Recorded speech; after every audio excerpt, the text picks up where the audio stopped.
તો આ તરફ પોરબંદરમાં ભારે વરસાદને પગલે મુખ્ય માર્ગ પાણીમાં ગરકાવ થઈ ગયો છે। 10 ઇંચ વરસાદમાં શહેરની પરિસ્થિતિ દયનીય બની છે।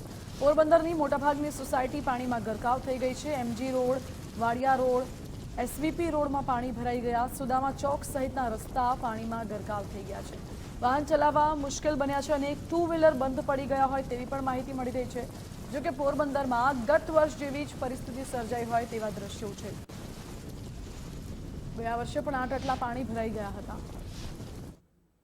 ગાંધીભૂમિ પોરબંદરમાં છેલ્લા 24 કલાકથી અવિરત વરસાદ પડી રહ્યો છે। વરસાદના કારણે પોરબંદરના મુખ્ય માર્ગો અને પોરબંદરની વિવિધ સોસાયટીમાં પાણી ભરાયેલા છે। હાલ આપણે પોરબંદરના એમજી રોડ કહેવાય તે માર્ગ ઉપર છે।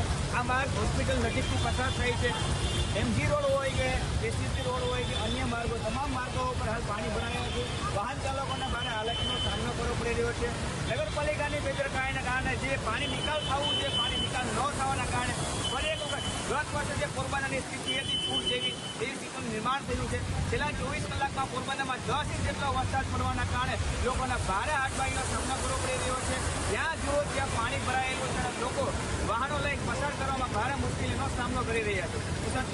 ગુજરાત ફર્સ્ટ, પોરબંદર।